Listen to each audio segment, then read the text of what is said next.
مساكم الله بالخير. معانا لكم نصيحة، تقبل ما تقبل اضرب براسك البحر. نصيحة: عيش وحيد، مش في اليمن في الغربة، عيش وحيد في الغربة.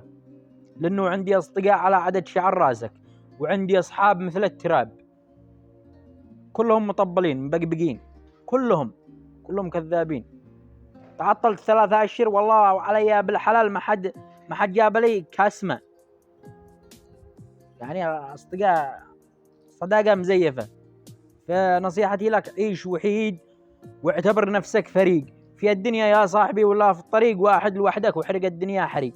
دعم، خلي صديقك النت والدخان، وإذا ما بتدخن عاد أحسن. في فيديو قبل سنة شفت السلطان الدرواني وهو بيقول عيش في هذا الحياة أكبر زنوة. نعم والله إنه صدق. أنا كنت أقول هذا أخبل، هذا جاب الفيديو من داخل قلبه. فعيش وحيد واعتبر نفسك فريق. وثاني شيء، زلطي فلوسي مدين الناس فلوس، هم شغالين وانا متعطل، فلوسي حقي، هم شغالين وانا متعطل، وبيشغلوا المسوقة والحقارة والفسالة. لا عندي مالي علم ليش، وهم يشوفوا الفيديو. اشتي زلطي، اشتي فلوسي، ولا ندي لكم محمد العرومي يخرج لكم شيله. وثالث شيء، الغربة هي المكان الوحيد لتحقيق أحلامك، الذي في اليمن أو الذي في أي مكان. عليك بالغربة، روح الغربة تبني مستقبل وتحقق أحلام وتأسس أحلامك وتأسس طموحك. الغربة وطن، تأسس لك وطن. عليكم بالغربة والله يرزق الجميع.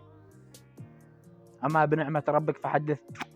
الحمد لله. يعني بس الفتى من قال أنا، مش من قال بي. يعني والله لا تشتغل، وأقسم بالله لا تشتغل لو أنت في جيبوتي داخل الصومال، لا تشتغل، بس انوي انك تشتغل.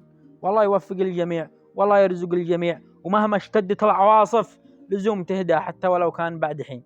السلام عليكم، دعواتكم لي. احنا في زمن كثر فيها الكذب والمجاملة والمصلحة، والرجال ما تبان الا في السجن ولا في الغربة.